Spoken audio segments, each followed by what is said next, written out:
Welcome to the Beyond the Call Sheet podcast series, where we interview creatives and hear their journey working in the creative arts. I'm Neil Moodie and I'm an editorial hairstylist. Tell me about your early inspiration, and were there any signs you might be a hairstylist later on in life? When I was at school, I thought I wanted to be a journalist. That was my career goal in my head. And I went to speak to my careers advisor and I told him this and he said, I need to go and speak to your English teacher and see what she thinks. Anyway, the response from her was, Neil's not very good at concentrating and I don't think he'd be able to study well enough to become a journalist. Of course, that really angered me because I felt like I wasn't supported. And so my head went, okay, what can I do to actually piss people off? And it was the 80s, early 80s. We were already colouring our hair and wearing makeup at school when we shouldn't have been. And I used to colour some of my friends' hair. And I suddenly thought, I think I'll be a hairdresser. I quite like colouring the hair. I have no idea what I'm doing. I was completely untrained, hadn't ever been near a salon apart from to get my hair cut at a barber's. But it was interesting that because we were experimenting so much with hair and makeup at that stage in our lives and at that particular era, it just seemed like a natural thing for me. And so that's how I started. And I remember telling my parents, and my dad was horrified because he was like, you're going to go on to do your A-levels and further education. I was like, I don't want to do that now, because I didn't feel supported with the school and my teacher. So it was kind of like my backlash in a way. But then what I ended up doing was I remember applying for colleges and also applying for apprenticeships in a salon. I grew up in Birmingham, so I was in the Birmingham area at the time. And I remember meeting people at colleges and then also meeting salon owners for an apprenticeship. And for some reason, the salon owners seemed to resonate more with me. I felt that the college route didn't seem quite right for me. So I took up an apprenticeship in a salon in central Birmingham. And that was really how I started. And I did that for about 2 years. I moved salons in Birmingham. I went to work for what was known as the coolest salon in Birmingham at the time. And then I decided to move to London when I was about 17 because my boss at the time, or one of my bosses, took a group of us to London to go on a hair course while we were training. And I just fell in love with London and was like, wow, this is a great place. It's really creative. I was just loving what I was seeing around me and it kind of just really excited me. So I decided with a friend to move to London, and I did it when I was 17 and a half. And I went to work at a salon in Covent Garden and I was doing there what's known as vardering, which is like, there was a lot of snobbery around at the time when you were not from London. That if you weren't from London, you probably weren't a good enough hairdresser to be in London. So I was asked to varder. But I'd actually had quite good training, luckily, from like ex-Sassoon people and also ex-Raymond people. People might not know who Raymond is, but he was known as Teasy Weezy, and he was actually from Birmingham, I believe. And he used to teach very old school hairdressing. His salons had that real like hairdressery type hairdressing. Whereas the other side of it, I was getting that kind of Sassoon precision cutting training. So I was lucky as I got the two combined together because of the people I was working with and being trained by. So I very quickly stepped out of the vardering after about 6 weeks and then started to work in various salons in central London, in Covent Garden. I was in Knightsbridge for a little while. Then I went back to Covent Garden. Soho in London was starting to become a bit of an area, but at the time it hadn't really developed to what it is now or what it became.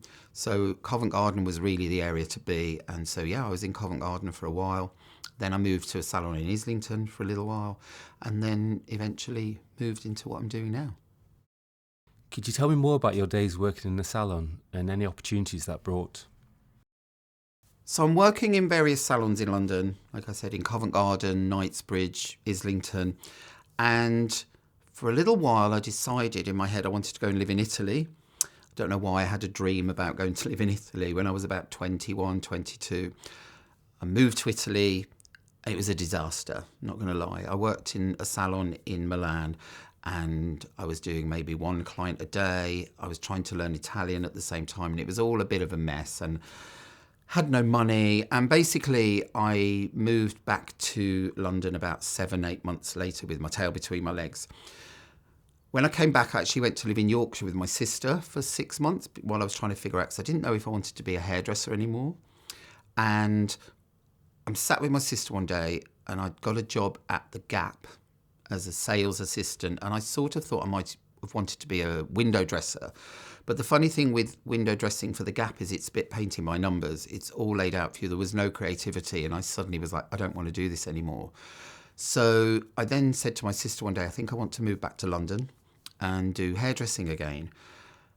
So I moved back to London and I got myself a job at Tony and Guy salon in Kensington, but I became a hair colorist because in my brain I was thinking, how can I be in hairdressing but not do so many clients in one day? And by doing colour, it meant I had to work with less clients. So I saw that as like a 3-4 clients a day vibe if I was busy. And that's what I did for 2 years at Tony and Guy in Kensington High Street, it was at the time.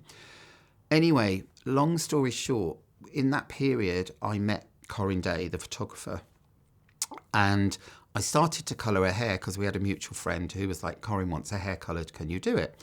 Corinne didn't want to have her hair coloured at the salon, so I used to go to her flat in Soho, and I would take all my colour stuff with me in a bag and would colour her hair. Corinne had a lot of hair, and it used to take me forever because she always wanted very fine baby, what they now call baby lights, but it was just highlights at the time.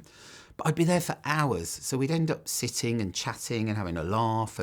But also at the time, Corinne had already started shooting as a photographer and was becoming very well known. She'd photographed Kate Moss for the cover of Vogue for the first time, and all of their careers were really taking off. So I used to be sat in Corinne's flat waiting for the colour to develop and chatting, and all these people would suddenly turn up. There was like Melanie Ward, who was the stylist. Kate Moss would turn up occasionally. Other models would pop by. It was Corinne's flat was a real like hub of, because it was in Soho, lots of people would just pass by and be like, oh, I'll go and see Corinne. So I met so many people. And then one day Corinne called me a couple of months down the line, and she said to me, Neil, I'm doing a shoot for the Face magazine, and I've found this brand new model. She's got long, mousy brown hair, but I'd really like her to look a bit more punky. I want her to be blonde, but, what can we do with it? And I said, well, look, bring her into the salon and we'll have a look. So Corinne came with her to Tony and Guy, and Corinne also came with a stylist who is called Kathy Castree. And we sat in the salon and we discussed it, and we decided that a good way to make it look more punky was to leave the hair with some root, so about 1 inch of dark roots, natural colour, and then I would bleach the rest of the hair up. So that job took me about 4 or 5 hours to do because the girl's hair was super long.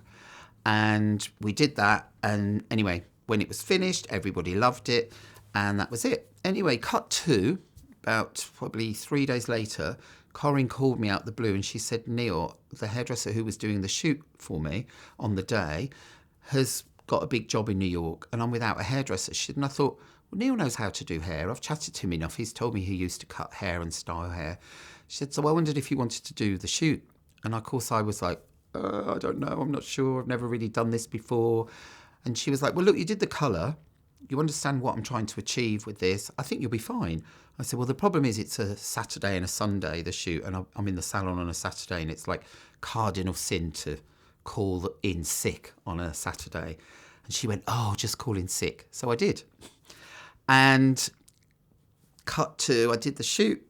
3 months later, the shoot was published and it came out. Now, on the shoot, we'd actually dyed the ends of the model's hair pink, like what would now be known as a dip dye. But it wasn't a thing at the time, but we dyed it pink. And we did one picture where she flicked her hair back and forth with her head, and it created this like mohawk shape as she was flicking her hair up and down. And so it basically looked like a mohawk that was going from dark to blonde and then these pink tips. And that was the picture that launched my career into the world of fashion and what is known as session hairdressing. The shoot came out, I told them I worked for Tony and Guy, so they credited me as Neil Moodie for Tony and Guy. And it was a funny situation because I hadn't told anybody at Tony and Guy because I'd called in sick. So I kept it really quiet. And then, unbeknown to me, the shoot was published. The Face magazine came out. They got it at the Tony Guy head office. And Anthony Moscolo called me and said, Neil, we think something's happened, but it looks like it's a mistake because your name's in the Face magazine. And I just said, well, yeah, I did. And he said, well, did you do the colour? Because you're a colourist. And I said, no, I actually did everything. I did the colour and I also went on the shoot and styled the hair. Of course, not telling them that I called in sick. And they were a bit like, wow, well, you've got a 10-page shoot in the Face magazine, which at the time was a big thing. And I was just like, oh, wow, that's amazing. And for me, in my head, I just kept thinking, I've just helped out a mate. I've done, something to help Corinne out. And that'll be it. Never really thought it would go any further than that. Wasn't sure if it would go anywhere. I didn't really know. Anyway, a week later, I'm at Tony and Guy back in the salon again in Kensington, and I'm busy, and the receptionist came down to me and she said, Neil, there's somebody on the phone for you. They said they're calling from Italian Vogue, and I thought it was somebody joking around, a friend from when I used to live in Italy before. And I just said, oh, tell them I'm busy. I can't come to the phone right now. So she goes away, and then she comes back. She said, they're insisting on talking to you. So I went upstairs, picked up the phone at reception, and I actually went, okay, who the fuck is this? And it turned out it was the bookings editor from Italian Vogue. Lovely lady, little Italian voice coming out of the phone going, Neil, we've seen your shoot in the Face magazine. We love the hair that you did. We love the pink ends. Can you come to Milan next week and do a shoot with us for Italian Vogue? And of course, I was a bit like, well, I don't know. And I said, oh, well, I'll just need to find out if I can get the time off because I was still working in the salon. So I put the phone down. The first thing I did was call Corinne, actually, before I called anybody at Tony and Guy's head office. And Corinne was like, oh, my God, you have to go. Who's the photographer? And I told her. And it was a lady called Manuela Pavesi, who was the fashion director of Italian Vogue years previous, but she'd become a photographer. And Corinne was like, you have to go and do it. It'd be amazing. And I was like, well, I'm absolutely crapping myself. It's my first ever Vogue shoot. So Corinne was like, don't worry, you'll be fine. You just need to get a kit together. Obviously, they want the pink ends. Take some pink spray. And so that's what I did. And funnily enough, one of the models was a British model called Stella Tennant, it was probably about her 4th or 5th ever shoot. And we had 2 other models who were from elsewhere. I think one was from Sweden. I can't remember where the other one was from. But Stella and I just gelled because we were both quite new to the industry. She was still very punk looking. She had a nose ring and everything else. And we just gelled, and actually we became friends. And sadly, she passed away not that long ago. But yeah, we started almost like together, weirdly. But yeah, so that shoot came out. And then from that point on, I remember Corinne called me one day and she just was like, listen, I've been having a think. I love the hair that you did for the shoot for the Face magazine, and the hairdresser I'm working with is going away a lot, and I think it looks like they're moving to New York. Would you like to work with me on a regular basis? And I said, I think so. I'd love to. I don't want to tread on anybody's toes. But she was like, well, no, I'm going to be without a hairdresser. She said, so I'd really love to work with you. And I said, well, I do feel a little bit like a fish out of water here. She said, well, look, I'm happy to mentor you if you want, which was, when I look back now, it's such an amazing thing that she offered to do that. Because back then there wasn't so many people assisting other hairdressers on shoots and things. And so the only time people would assist was backstage at fashion shows. And so back then it was harder to actually find a hairdresser that you could maybe link up with, become their first assistant, which is more of how it works these days. But in a way, Corinne became my person, my mentor, and she just introduced me to so many things that just changed my life completely. And she took me to art galleries. She introduced me to photographers that I'd never heard of before, like art photographers. And because back then there was no phones, there was no Google, there was no internet, none of that existed. All we had was books, reference books, and galleries, and other people were our references. But it was such a brilliant time for learning, because Corinne taught me over the next year and a half from that point to look for things to do hair-wise. And she just made me look at hair in a completely different way as well, because she was like, Neil, it's not salon work, it's very different, but we need to be coming up with new ideas. We need to be coming up with things that people are going to see and be like, wow, this is amazing. She said, and it also has to complement my pictures. As a photographer, She said, but we'll work together. And one of the great things with Corinne was that she loved to have a team of people around her that were always the same people. So her makeup artist at the time was called Virginia Young, and myself, Corinne, Virginia, and then a handful of different stylists would all start working together.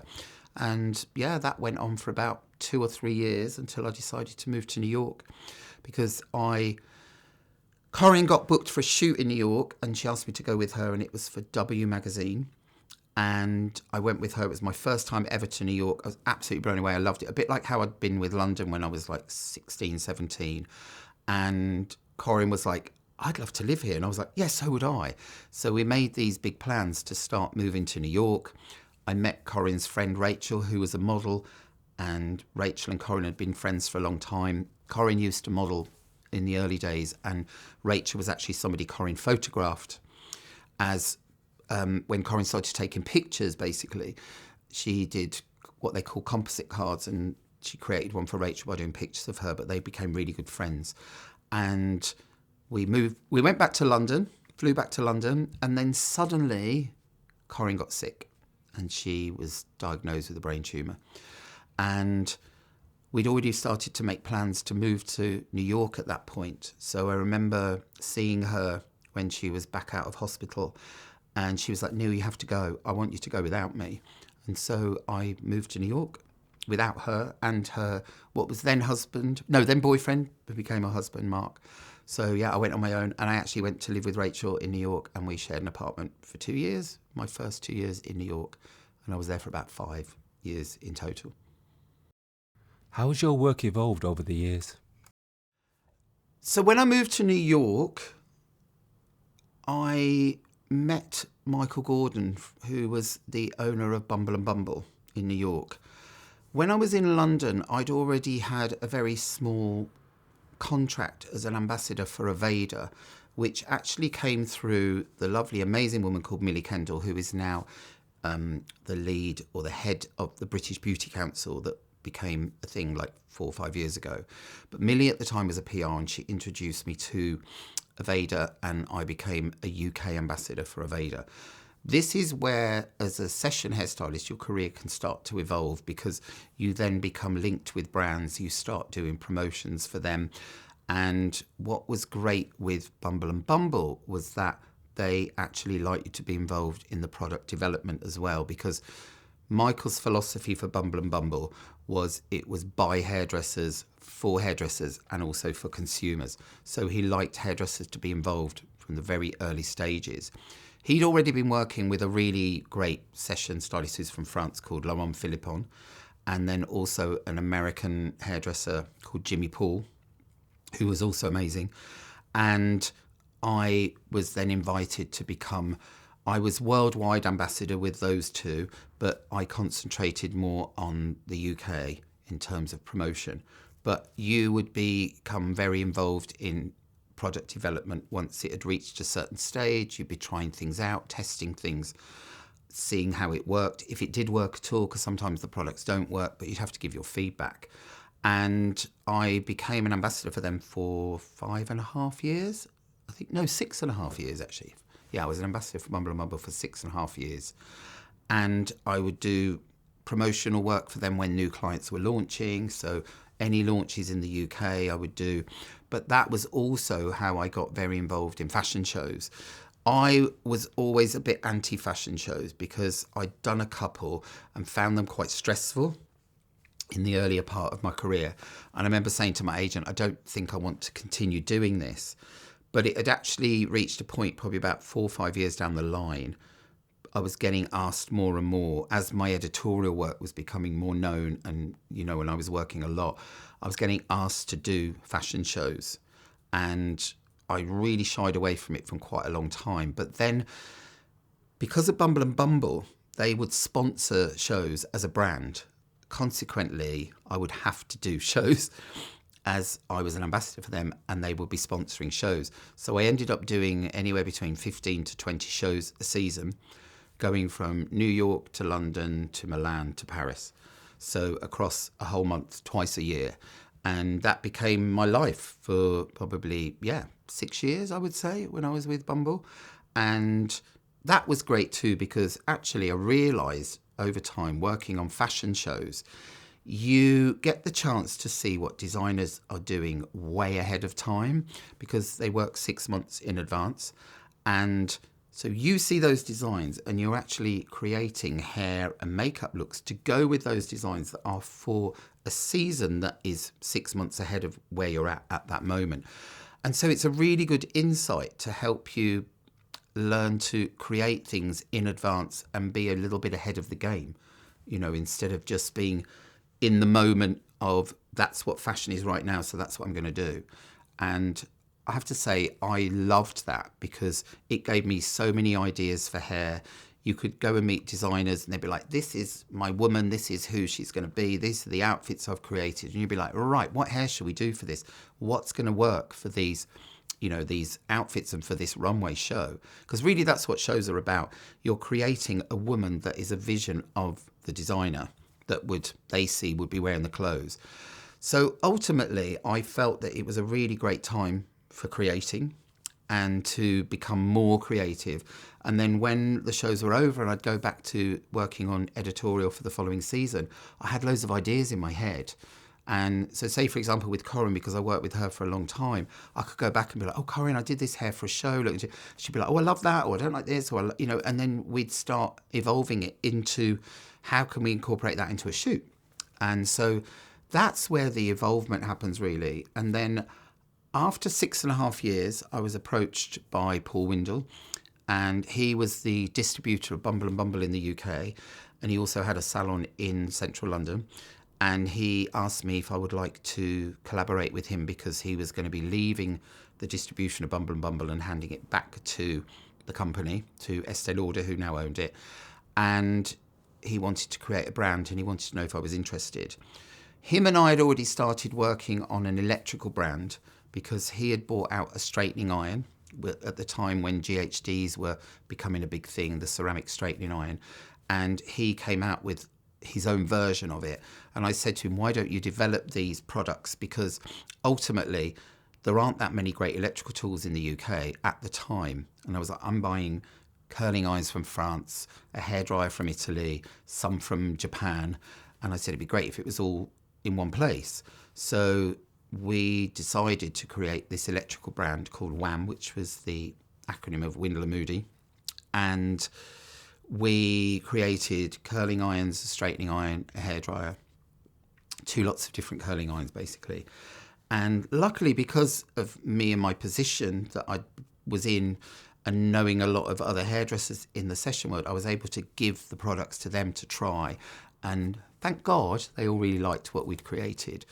There was a couple of things I actually created from scratch. I was in Korea at the factory that made our straightening irons. And I saw something, they had like an academy where they were trying things out and teaching hairdressers to do various things with their tools that they'd created. And I actually saw this amazing tool that they were using. There was like a rotating curling iron, but it was actually being used for perming. So it wasn't being used as a curling iron, but they were curling the hair on it with a special perming solution to create bigger, softer curls and waves. And I had a light bulb moment and went, that would be a really great product as a styling tool. So I went back to the hotel that night and I drew this curling iron. And then I went back to the factory the next day and I said to them, can you make this? And I handed them this very crude pencil drawing. And they were like, okay, but where have you got this idea from? And I explained to them what I'd seen the day before in their academy. And they were like, yeah, we can do that. And so they ended up creating what we called the revolving curling iron. And that ended up being our biggest selling product in the range, in the electrical range. It was the most popular. It was hard with the straightening irons because GHD was already exploding and it was very hard to compete with them with the straightening iron thing. So we concentrated more on the curling irons and it was the revolving iron that really took off. And it was great because I helped design the packaging for our products. I remember meeting beauty journalists that I knew and having lunch with them. And there was a really lovely beauty journalist who was a beauty journalist at British Vogue at the time called Nicola Moulton. And she gave me the most brilliant tagline because I told her I've done this revolving iron, I've created it, and I was really excited about it. and she gave me this amazing tagline. It was every woman's secret weapon to effortless curls and waves. And she was like, revolver, gun, weapon. That's where it all came from. And so basically that became the tagline on the box. And yeah, they were our biggest selling product. So it was amazing. And we had such a great response from the press, in terms of how the irons worked and what they could do. And it made it easier to curl your hair. And like I say, we had an amazing response from other session hairdressers going, Neil, these are the best tools we've used in years. Because we're talking about 2008 here. So it's probably 18 years ago. And so to create a tool that other hairdressers were loving and admiring and saying it's great was a really amazing feeling, because I felt like I was actually giving back to the industry, and sort of giving something back that people wanted but didn't exist. So yeah, and that's really how I think you can evolve in this industry. Because you can go on and do so many things. I mean, with Windler Moodie, we actually created a whole product line, what they call a wet line, which is shampoos, conditioners, styling products, etc. I actually resigned from that company, it's now about 10 years ago, because for various reasons, I just felt that Paul and I wanted to take the company in different directions. We'd worked together for like 12 years, but I felt like it was time for me to move on. Because I wasn't happy where it was going and where we just were going down different roads, basically. So I left there, resigned from that company, and then I just carried on doing my session work for a while. And I actually ended up meeting up with the lovely people at L'Oreal. I met with a lovely lady called Monica, and Monica said, we'd love to associate you with a brand that we have. And so they put me with a brand called Biolage, and I became their UK and Ireland ambassador for Biolage for about 3 years, I think. And then it started to evolve about me opening another salon again, because with Windler Moodie, we had the salon in Covent Garden. I was a bit reluctant to do a salon again, I'll be honest with you, because I wasn't sure if it was something I wanted to do again. And also I hadn't been that heavily involved in Windler Moodie. So the thing for me was Windler Moodie was run more by Paul as a salon, and whereas this was going to be more about me. But my agent, Emma, persuaded me it would be a good thing. And so we started to put together the Neil Moodie Studio, which opened in June 2022.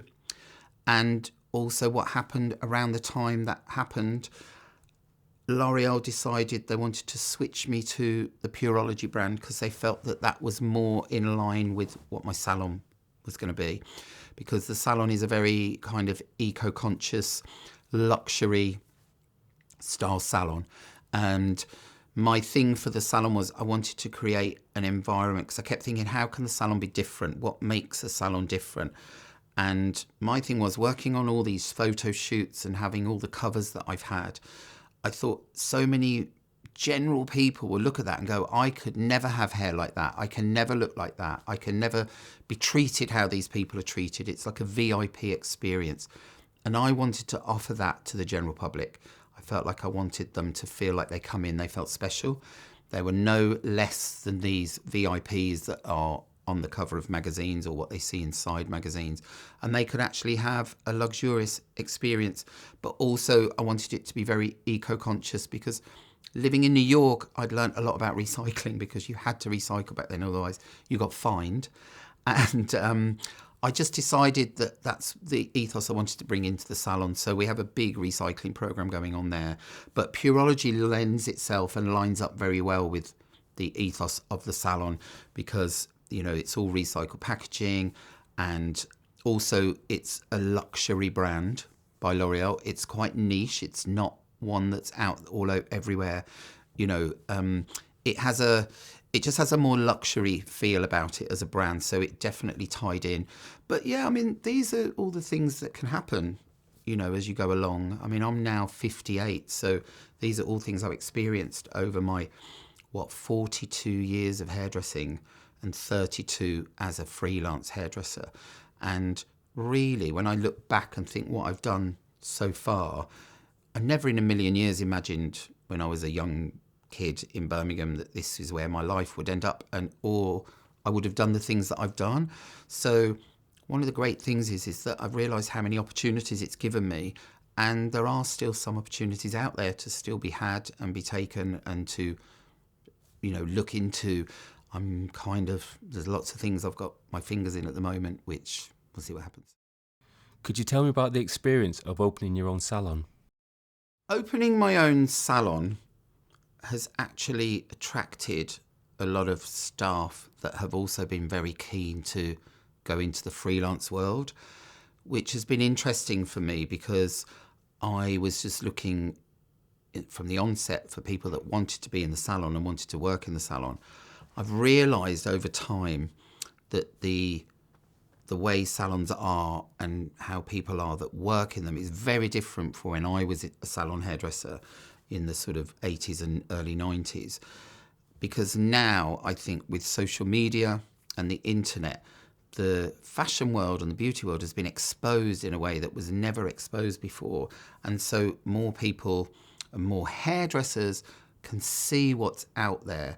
I mean, I used to look at magazines back in the 80s and 90s when I was young and just be obsessed with like Sam McKnight and Tim Crespin and who's the French guy, Didier Malide, all these amazing hairdressers that I would just see their work. And I just never in a million years imagined that would ever be me in that magazine with my name there doing that work. I just thought it was so elitist and I didn't even know how to get into it as a career. So it wasn't something that I ever tried to navigate. But I think now, because of the exposure of it, a lot of the younger hairstylists that come and meet me to maybe work at the studio are interested in how I can also help them go into session work because they see me as a good link point, and I can give them advice and I can help guide them, I guess. I mean, I've had two lovely people who have just actually left and they've just moved to Australia. They've been with me since the salon was open. And they were both trying to navigate the freelance world and the fashion world. And I gave them a lot of advice. They ended up working on a lot of fashion shows, assisting, and they were able to connect up. Somebody who was my first assistant, Daniel, he works in the salon 3 days a week. He also worked on a team, and it's great because they've all sort of linked up. And obviously they all ask me my advice. They all ask me what I think. And Neil, what would you do about this? I've got this job. Would you do it? Would you not do it? And I guess because of my experience, I'm able to give them some kind of guidance. I don't feel like I have all the answers because I never do. And also, when I first started to them starting now is very different. I feel now there's a lot more people trying to work in the fashion industry as hairdressers, as makeup artists, as stylists, as photographers, because it's been more exposed as an industry on the internet.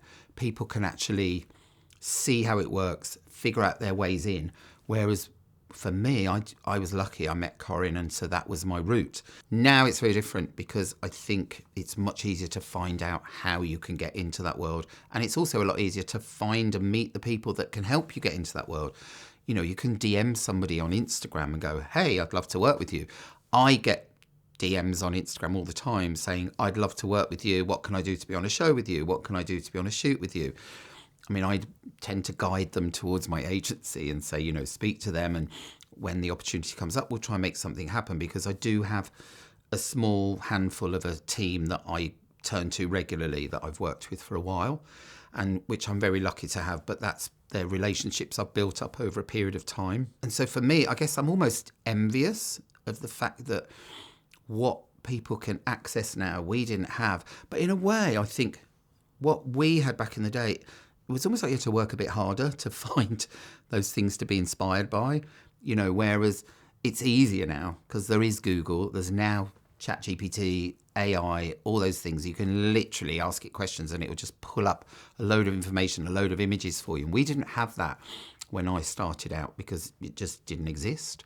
And I feel that for younger people now, they have access to so many more things to be inspired by. And I'm like, you should be inspired tenfold to what I was because you can access so many more things and so much more imagery and just anything really, but I still say go and see a gallery, go and see, exhibitions. If you like photographers, go and see their work. If it's been exhibited, it's still a great way to be inspired. From your perspective, how has the industry changed?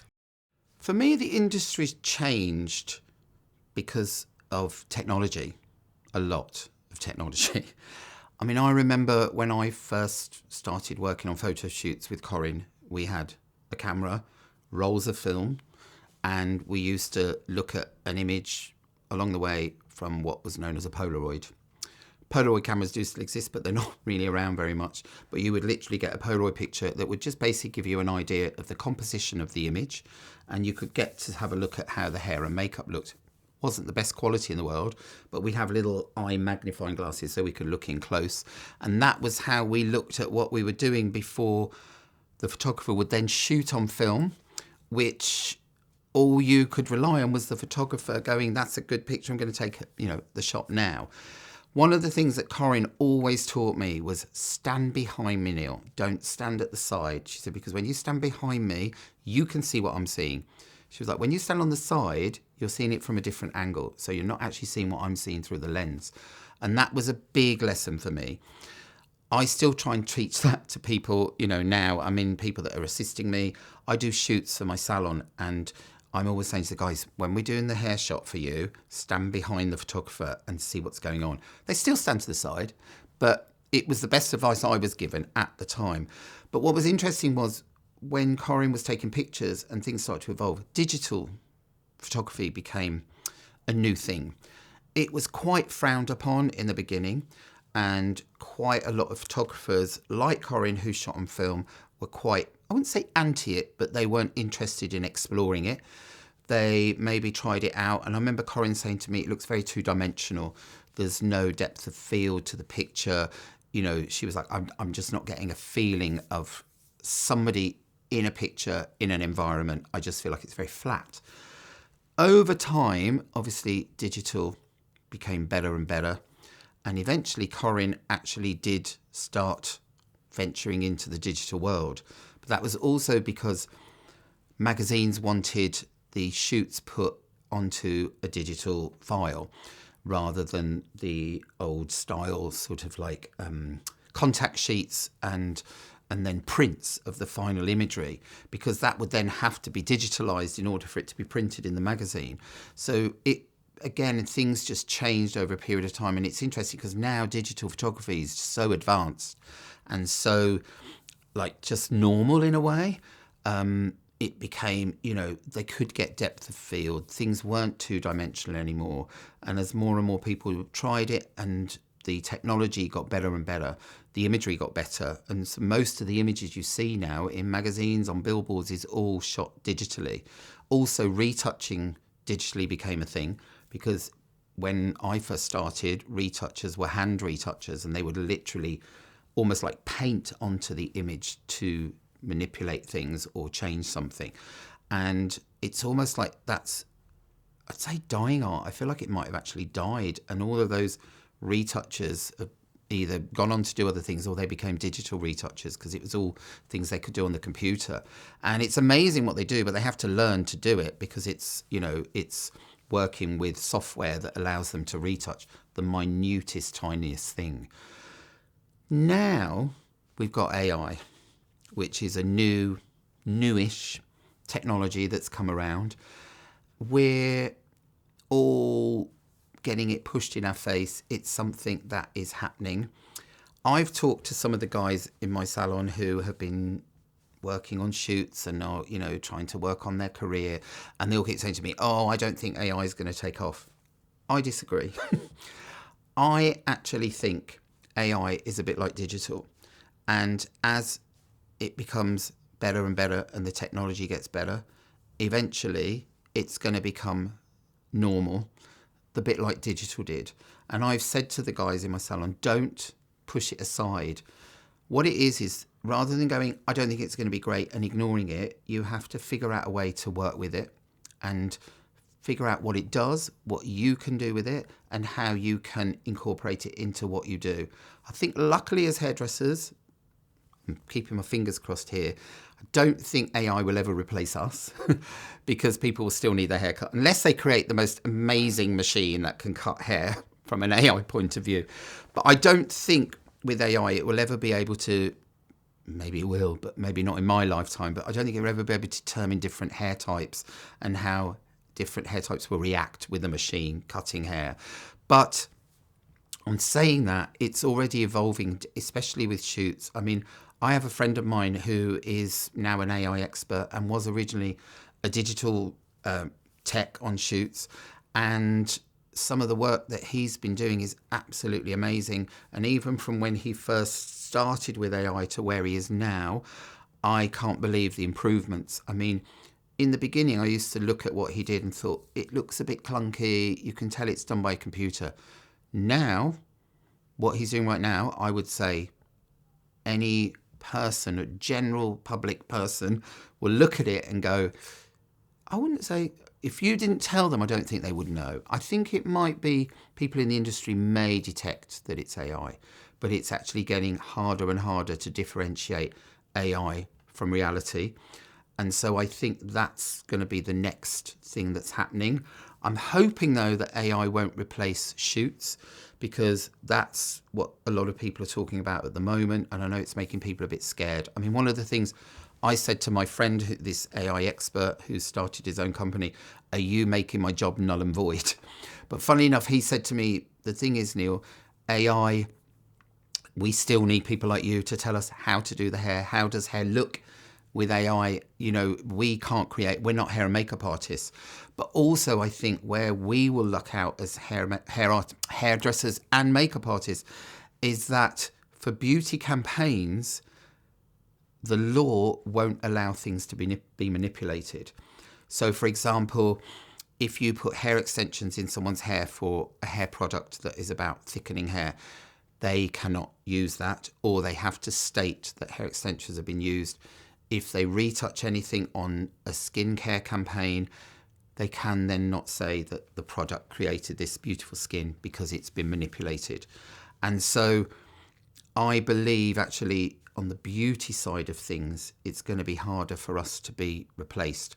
But on saying that, I think there's ways to figure out how you can work with it, how you can use it to your own advantage and figure out ways that you can actually do things with it and make it something that you're excited about. I'm excited about AI. I'm starting to use it a little bit in my salon for a few things which have not come out yet, but we are working on, or I'm working on some things to incorporate it into what we're doing. And it won't be about sort of saying this is hair and we've created it by AI. It's going to be completely different. I've tried to find a way to work with it, which I've been doing with my friend that I mentioned earlier. But it's a very, very interesting thing, I think, AI, in terms of where it's going to go. But also it's made me realise you still need a team of people to work on these things. And one of the things that I've always said to especially younger hairdressers who work with me is it's so important to find your crew, your team, your gang. Because if you can find people that you work really well with, you'll create better imagery. You'll just come up with better things, basically. Being creative is hard to do when you're on your own. You can come up with ideas, but I always think, especially in fashion and beauty, you need to work alongside people to make those ideas evolve and become whole. It's very hard to do that on your own. And one of the things that I think with photo shoots, and I say this to people all the time, is find your team, find your crew. I was very lucky with Corinne that she already had some people in place and I came in as a hairdresser, but we worked as a team. And it's funny because now I think I go on shoots and people reference shoots that I've done like maybe 15, 20 years ago, and people don't always realise that I've done them, which is fine. But I'll say, oh, I did that. And then they're like, oh, I love that shoot. I love those pictures. But I always say the most iconic imagery that people reference has been created by a team of people. All those images that everybody loves and are completely timeless are created by a team of people. It's not created by somebody who flits around and goes, I'm using this hairdresser, I'm using that makeup artist because I think they're cool. It's people that go, this is my team, This is who I work with. Because every time you collaborate with those people, your ideas just get bigger and better because you're constantly bouncing off each other. And I think it's the same, even in the AI world. I've realised you can do a lot of AI stuff on your own. But I'm working with my friend at the moment. And actually, what I've got my ideas for these things that I'm doing with AI. I need him to help me. But what's great is because we know each other, he can help me and understand what's going on up here in my head and then put it into AI and make it a thing. I won't be able to do that on my own. And so you still need teams of people around you or groups of people that you really resonate with. It's great if you've got people that have the same ideas as you or have the same taste. Because I think that was the thing with Corinne back in the day. Corinne always surrounded herself by people that were into the same clothes, were into the same music, were into the same movements. I mean, Corinne was very grunge, and the whole grunge movement wasn't just fashion, it was music as well. But we all loved the same kind of music, we all loved the same clothes, we all loved the same movement in general. And I think it's about finding those people to really work with, because that's when you'll come up with better stuff in the long run. What advice would you give to young creatives starting their journey? My advice to young creatives is I really think it's important to get a bank of information up in your brain, on your computer, on your phone, because the more information, someone once said to me, knowledge is power. And I actually really believe that as a saying, because the more you've got up here, the more knowledge you have of things, the more powerful that can be when you start to create things for yourself. There's a real thing, like I say, with photo shoots back in the day, we used to reference books and go to exhibitions. With the way things are now digitally and everything else and AI, you still need to have a bank of knowledge to be able to make those things work for you. And I mean, my laptop is full of crap, I'm not going to lie, with folders and files and things like that I can then go to and use as reference points for whatever it is. I mean, can go all over the place, but it's important to have that bank of knowledge. I think in fashion, you need to know about eras, decades, things like that, because that gets referenced a lot. I will get asked to do a shoot and they'll say to me, we want to do something quite 90s. I'm quite lucky because that was my era, growing up in the industry. But then they'll say, oh, it's 50s, it's 60s, it's 70s, it's 20s. Even going further back, oh, we're looking at something quite, 18th century. They're quite generalised sayings, but actually, if you go into those decades and delve deeper, there's a lot more you can get out of them than just, a lot of people think of like the 60s, they go beehive. But there's so much more to 60s hair than a beehive. There were so many things that you can see and be inspired by. But you can only do that if you go and look for it and you go and research for it. And like I say, with the internet, it's so much easier to find all that information out now than what I could do back in the 90s. So for me, if you really want to get on in this industry generally and as a creative, get as much knowledge as possible. I'm a bit like a sponge. I'll just absorb everything that comes near me, a bit like a sponge with water.